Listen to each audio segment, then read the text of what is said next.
cette deuxième table ronde. Ils ont osé entreprendre et ils vous en parlent. Ils sont là autour de nous, vous l'avez compris, il n'y a que des hommes. Autour de moi, il y a tout d'abord Franck Oubre, bonjour. Bonjour. De My Music Teacher. Nous avons aussi Cyril Chiche. Bonjour. Bonjour, de Lydia. Saber Bouzaza de bonjour, de Solis Solutions Plus. Et Nicolas Godifray, bonjour, de Little Market. Alors, expliquez-nous un petit peu, on va faire un petit tour de table pour savoir eh bien, quel est votre projet, enfin, quelle est votre maintenant société. Alors la société se nomme My Music Teacher, c'est une application mobile, tablette et web et même logiciel qui vous permet d'apprendre votre instrument de musique à travers un jeu vidéo avec une technologie qui va vous détecter automatiquement si vous jouez les bonnes notes ou les mauvaises notes. D'accord, c'est plutôt destiné aux jeunes, à ceux qui débutent. Alors c'est destiné à ceux qui débutent, ceux qui ont un niveau intermédiaire, mais pas qu'aux jeunes. On se rend compte qu'on a majoritairement sur le site des 45-55 ans. Donc vraiment, nous on va cibler toutes les personnes qui viennent d'acheter une guitare ou bien qui viennent de ressortir leur guitare du grenier pour se remettre justement à un instrument de musique. Et d'accord, alors vous en êtes où? C'est une société qui a combien de mois d'existence? C'est une société qui a été créée en octobre 2014, donc on vient de passer nos 1 an. On vient de faire une levée de fonds de 200 000 € et on est actuellement 6 dans la société. Et vous êtes installé où? On est installé à Sarrebourg en pépinière, qui est une pépinière Synergie. Et c'est bien les pépinières d'entreprise pour les jeunes comme vous? Alors c'est très idéal déjà, on nous offre certains services qu'on peut avoir de façon commune avec d'autres entreprises. Aussi les locaux sont en bon état, il y a la fibre, etc.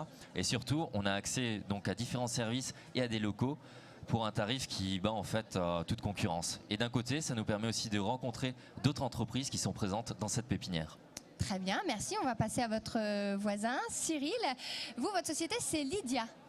Oui, donc Lydia est une application de paiement mobile. Le principe est assez simple. Vous allez pouvoir télécharger une application gratuitement, lier à cette application votre carte bancaire.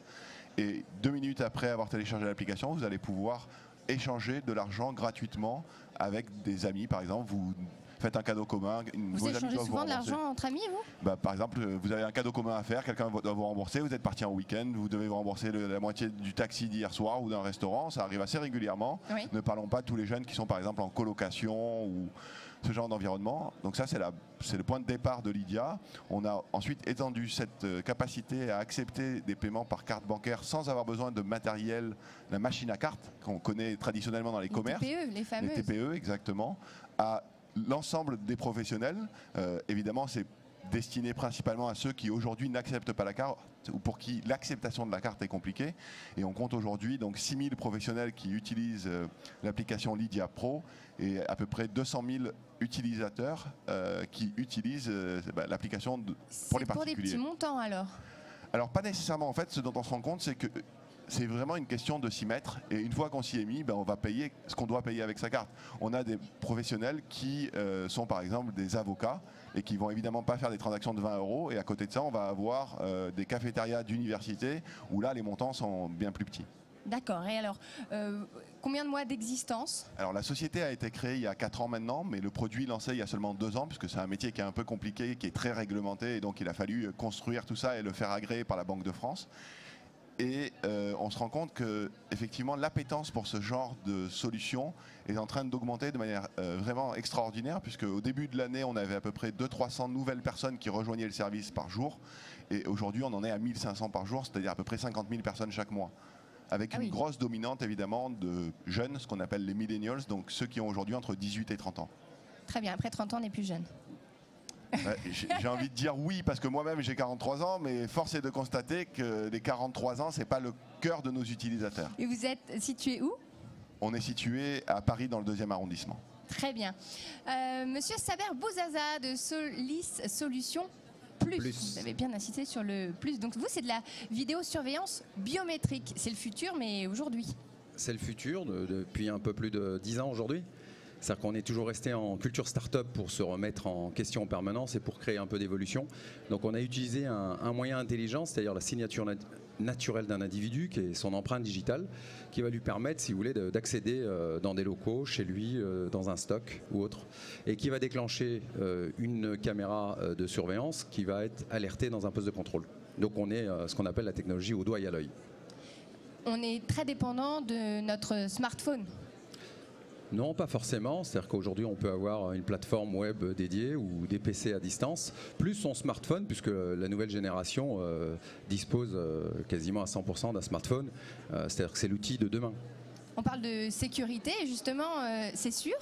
C'est sûr. 100%? C'est sûr, parce qu'on s'est adossé à des grands groupes type Safran pour avoir, si vous voulez, ce qu'on appelle une technomorpho où la reconnaissance est reconductible une sur 10 000 utilisations. Donc c'est-à-dire qu'aujourd'hui on a une fiabilité à 100%, même si le 100% n'existe peu. Vous êtes basé où? On est basé en Belgique, Luxembourg, Metz, Nancy. Voilà. Mais on a démarré sur notre secteur à Saint-Julien-les-Metz, à la tannerie, pour se développer à l'international. Très bien. Et alors, combien d'employés? Une quinzaine, principalement des développeurs, et puis un réseau de vente directe et de franchisés. Très bien, merci. Le dernier autour de cette table, c'est Nicolas Dodifray. Little Market, c'est des créations faites main. Tout à fait. En fait, on est une place de marché Internet sur laquelle on permet à des créateurs et à des artisans de vendre directement leur production artisanale aux consommateurs. Donc on vend des bijoux, des accessoires de mode au travers de notre plateforme. On a aujourd'hui plus de 100 000 artisans et créateurs qui vendent sur le site, des millions de créations uniques et originales. Si vous voulez une comparaison, on dit souvent pour nous que Amazon c'est un peu l'équivalent des hypermarchés que vous connaissez dans vos villes et nous ce qu'on veut en fait c'est plutôt reproduire le marché du terroir que vous allez avoir dans vos villages ou dans vos villes. Donc voilà, c'est un peu ça qu'on essaye de faire sur Internet. On pense qu'il y a besoin d'une autre offre que celle que le e-commerce propose aujourd'hui. C'est ça qu'on essaye de faire au travers de Little Market. Comment vous avez eu cette idée ? Comme souvent, en fait, au travers de contacts qu'on avait dans notre entourage, qui créent eux-mêmes de leurs mains. Je pense qu'il y a beaucoup de gens ici qui ont dans leur entourage des gens qui aiment créer. Et donc nous, c'était notre cas. Et on voyait que ces gens-là, ils avaient un talent fou, mais énormément de mal à se distribuer. On s'est dit qu'Internet était un outil extraordinaire pour ces gens-là, parce que ça leur permettait d'avoir accès à des millions de consommateurs tout en restant dans leurs ateliers. Donc c'est au travers d'une rencontre avec un artisan. Et vous êtes basé où ? On est basé à Paris. À Paris, combien d'employés ? 50. Quand même, oui. Une fois qu'on a cette idée, comment on fait pour justement la lancer ? Ça ne doit pas être évident. Oui, on a mis un peu de temps d'ailleurs parce qu'il y a un service internet à développer. Après, je pense que on croit aujourd'hui beaucoup qu'il faut faire une grosse étude de marché. Ça existe encore l'étude de marché comme on l'apprend à l'école. Nous, en tout cas, on n'en a pas fait. Je pense que comment on fait pour se lancer, il faut y aller. Il faut essayer de sortir un produit le plus vite possible pour voir s'il intéresse les gens. Nous, on avait une intuition, c'est qu'il y avait beaucoup de gens que ça allait intéresser, mais on s'est dit plutôt de faire de longues études pour essayer de valider cette intuition. Le meilleur moyen de le faire, c'est de sortir un produit, de le tester auprès de ces gens-là et de voir si en effet notre intuition était valide, et c'est ce qu'on a fait. Quand on a une idée, souvent on a un peu peur de se la faire piquer. Franck, par exemple, vous avez eu cette crainte ? Cette crainte d'avoir peur qu'on nous pique notre idée parce qu'on va la dévoiler au grand public ou à des personnes plus en particulier. Mais bien au contraire, on est des personnes qui initient justement cette idée. C'est nous qui avons pensé déjà ce projet, cette idée, donc elle vient de nous. On ne va pas venir nous la voler parce qu'il y a déjà un travail qui a été effectué dessus. Et bien au contraire, vers ces personnes vers qui on va présenter notre projet d'entreprise, on va se faire encadrer et rediriger vers les autres bonnes personnes qui peuvent nous aider à améliorer justement cette idée et à faire une véritable opportunité d'affaires. Cyril, vous êtes d'accord ? Absolument. Je crois qu'il ne faut jamais avoir peur d'échanger avec des gens, même si on peut penser qu'il y a un risque concurrentiel, parce qu'on n'a jamais la bonne idée parfaite tout seul. Et c'est vraiment très très illusoire de s'imaginer qu'on va concevoir le produit, la solution parfait tout seul dans sa tête, dans son coin, qu'on va la mettre en œuvre et qu'un jour on va allumer la lumière et que des millions de personnes vont faire la queue dehors en attendant de pouvoir l'utiliser. C'est jamais comme ça que ça se passe. Tout se construit et se construit d'ailleurs chaque jour. Ce que disait Saber tout à l'heure, c'est effectivement une remise en cause et une en question permanente. C'est ça la vie d'une start-up, d'une entreprise innovante. Et pour être vraiment dans cette remise en cause et cette remise en question, il faut échanger, quitte à prendre effectivement un risque potentiel intellectuel, mais c'est sans doute le moindre des risques qu'on prend au quotidien quand on est chef d'entreprise. De toute façon, quand on se lance, on ne doit pas avoir peur en fait. Vous avez raison, le titre c'est Oser. Nous, on nous a dit, on nous a conseillé dès le début, c'est qui ose gagne. Donc la question de faire une étude approfondie, elle ne s'est pas posée chez nous. Qu'est-ce qu'on a fait ? On s'est dit, un peu l'adage américain, trop de réflexion tue l'action. On a réfléchi. Moi, j'avais vu mon gamin qui avait 9 ans, qui avait une clé autour du cou. Et on s'est dit, ça ne peut pas continuer comme ça, il va falloir on va dire, on démocratise l'accès. Et on a sorti la biométrie qui existait depuis plus de 20 ans, mais pour les multinationales. Donc aujourd'hui, on l'a rendue publique. Elle est grand public, c'est-à-dire pour les PME, PMI, petites entreprises, commerce. Et mon gamin, bon, il a quelques années maintenant, n'a plus la clé autour du cou. C'est-à-dire qu'il rentre avec son doigt. Donc c'est ça, la oser. C'est un peu le futur qu'on voyait dans les films. Ça, même si aujourd'hui on l'a avec notre smartphone, ça marche. On a d'ailleurs un peu peur d'avoir une base de données avec toutes nos empreintes. Et encore cette notion de peur. On a la CNIL, c'est assez réglementé aujourd'hui en France. On est l'un des seuls pays aujourd'hui en Europe qui réglemente à ce niveau de sécurité. Et il ne faut pas avoir peur parce que nos confrères amis européens et mondiaux, eux, ont avancé. Il ne faut pas non plus qu'on prenne du retard. Il faut aussi qu'on avance et que notre culture à la française d'être dans l'innovation, il faut qu'elle se perdure et qu'elle continue. Et demain, c'est quoi? C'est la reconnaissance de la rétine? Elle est déjà là depuis 20 ans, l'iris, mais la population française n'est pas prête. On va y aller par étapes.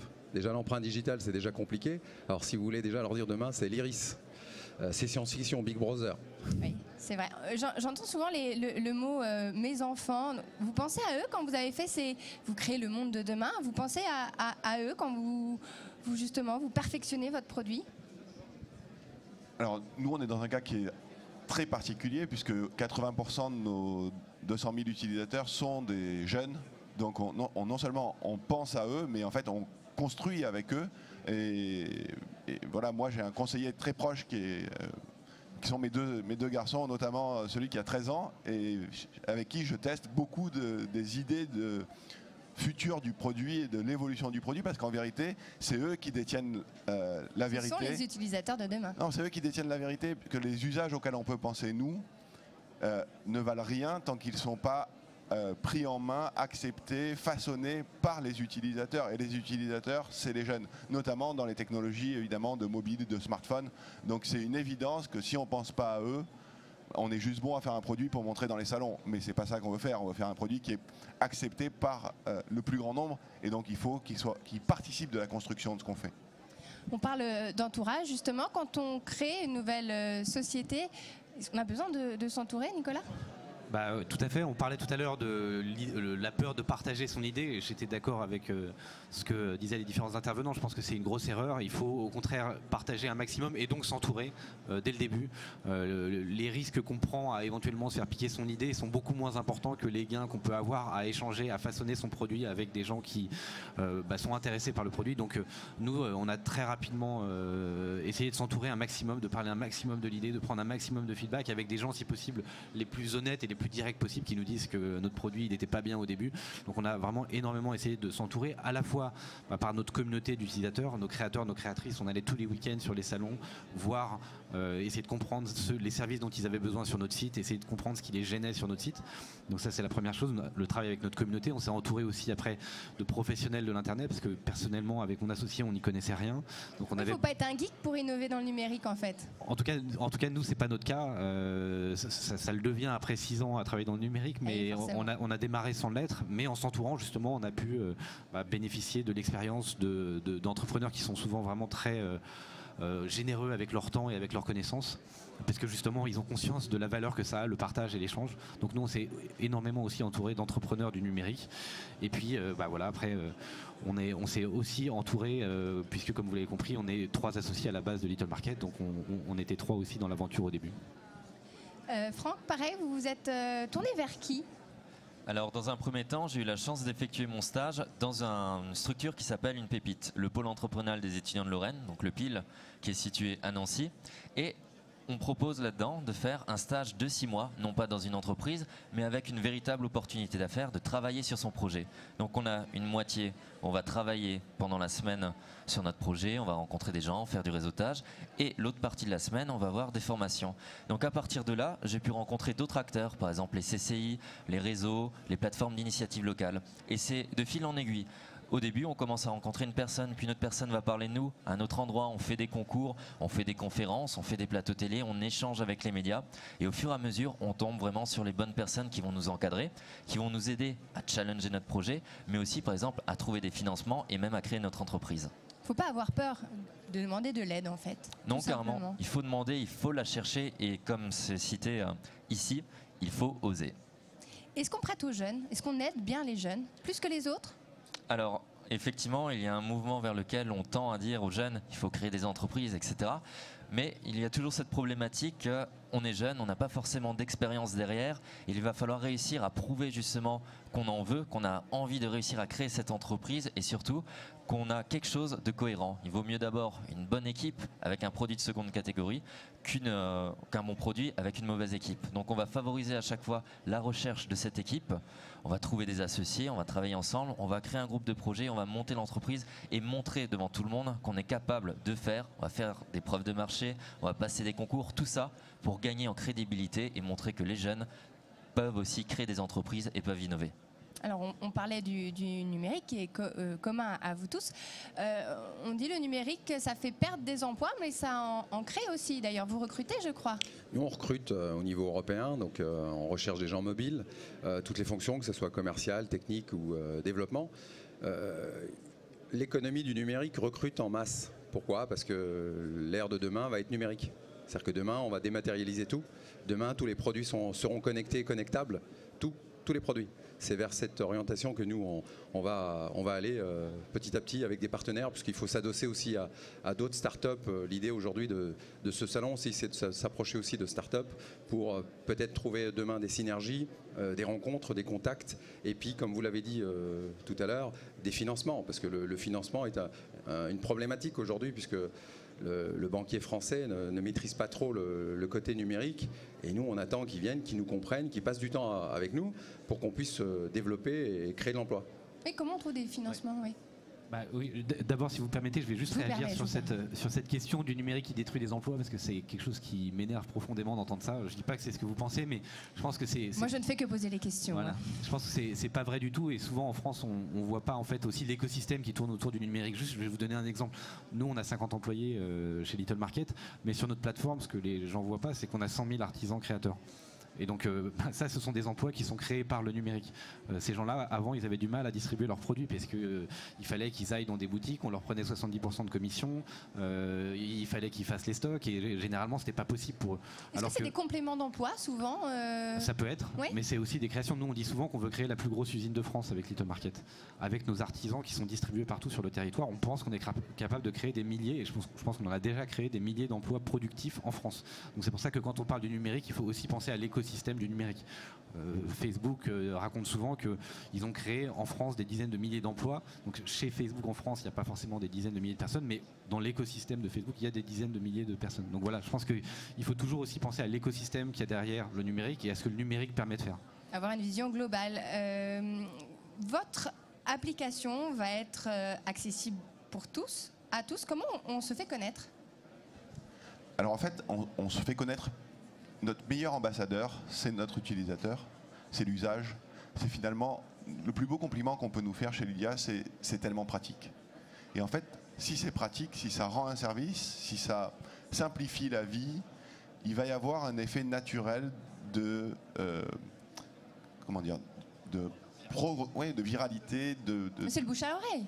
Voilà, c'est le bouche à oreille. Alors c'est le bouche à oreille, pas nécessairement face à face, bouche à oreille qui peut être à des distances très loin, mais finalement, c'est la viralité issue de la simplicité et la pertinence de l'usage. Et nous, typiquement, on a commencé sur un environnement qui sont les campus étudiants, et on a allé voir les étudiants, on leur a demandé quels sont les problèmes que vous avez aujourd'hui quand vous avez besoin de vous donner de l'argent, de recevoir de l'argent de vos parents, de payer ce qui se passe sur la vie de campus.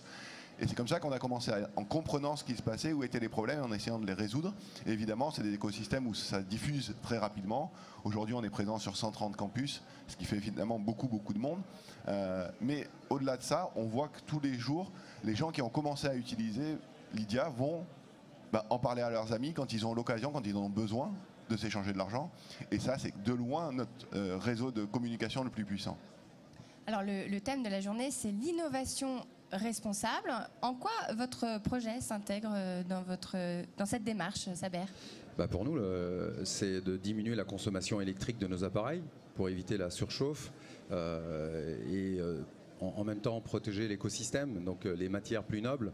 Là, on est en train de sortir un nouvel appareil avec un alu brossé, plutôt que d'aller chercher forcément du plastique qui est fait à base de pétrole ou autre. Donc petit à petit, on essaie d'avancer. C'est pas toujours évident parce qu'on a des problématiques techniques et technologiques, mais on s'attache à cela.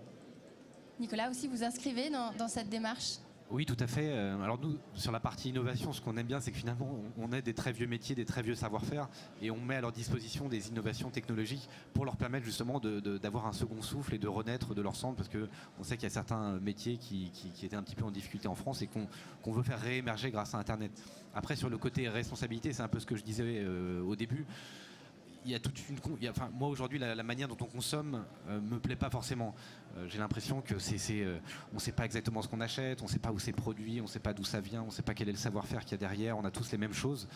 Donc bon, je suis pas naïf, hein, je sais que ça permet d'acheter des choses moins chères et qu'il y a des questions de pouvoir d'achat, mais je pense qu'il y a aussi la place, et c'est nous ce qu'on veut développer, pour une consommation qui soit justement plus responsable, où on sache qui a fait le produit derrière, comment, avec quel savoir-faire. Donc cette notion de consommation responsable, elle est vraiment très très importante pour nous, et on veut vraiment développer ce segment de la consommation qui aujourd'hui sur Internet est assez sous-développé, puisqu'on sait que les acteurs dominants ne sont pas forcément des acteurs de la consommation responsable. On va finir sur une dernière question. Vous venez de créer une entreprise, chacun, mais elle doit évoluer forcément. Vers quoi vous allez vous diriger ? Alors nous, vu qu'on est en train de faire de l'enseignement sur la guitare, folk, classique, électrique, on va développer d'autres instruments, à savoir le piano, la basse, le chant. Et bien entendu, notre marché n'est pas que francophone, on va se développer sur le marché anglophone et hispanique.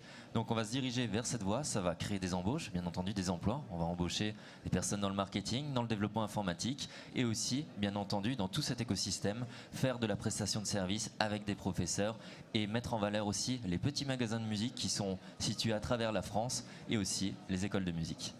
Très bien, merci. Et vous ? Alors, pour revenir sur votre précédente question et boucler avec celle-là, finalement, on a une responsabilité qui va... Quand on dit l'innovation responsable, on pense souvent à la responsabilité environnementale parce qu'on a la COP21 bientôt, parce que c'est un gros sujet majeur pour nos enfants, mais on a une autre responsabilité, c'est effectivement la responsabilité de faire en sorte que la France reste un pays d'innovation, reste un pays compétitif, reste un pays de savoir-faire pointu, de haute technologie. Et clairement aujourd'hui, dans des sujets aussi sensibles que l'argent, la finance, c'est un sujet où la France a perdu petit à petit de sa superbe et est très loin reléguée derrière Londres, par exemple. On a besoin, et je crois que les pouvoirs publics l'ont bien compris, de faire émerger des champions, des gens qui sont capables d'aller à l'international et finalement de créer des emplois en France, de créer de la valeur ajoutée en France. Et c'est ça notre ambition aujourd'hui. Aujourd'hui, on est de loin le leader français du paiement mobile chez les jeunes. Et notre ambition, c'est de devenir en Europe. Donc on est en train de lever des fonds pour justement porter cette ambition, aller ouvrir des marchés comme l'Angleterre, comme l'Allemagne. Voilà. Comment vous allez faire ? Comment on va faire ? Eh bien, on va mettre en pratique ce qu'on a appris en France, mais avec une adaptation locale, donc en recrutant des équipes locales, mais aussi des équipes en France pour supporter ce déploiement, et en retournant faire exactement ce qu'on a fait en France, c'est-à-dire retourner au contact des utilisateurs et s'assurer qu'ils ont effectivement un besoin réel des solutions qu'on peut leur apporter et d'implanter justement notre technologie dans les endroits où ça a vraiment du sens.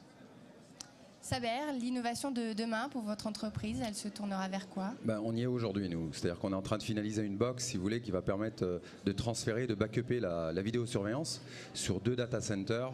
Au cas où le pire était amené à arriver dans une entreprise, on aurait toujours des éléments visuels à l'extérieur de l'entreprise. Donc le backup. Très bien. Et on va terminer avec vous, Nicolas.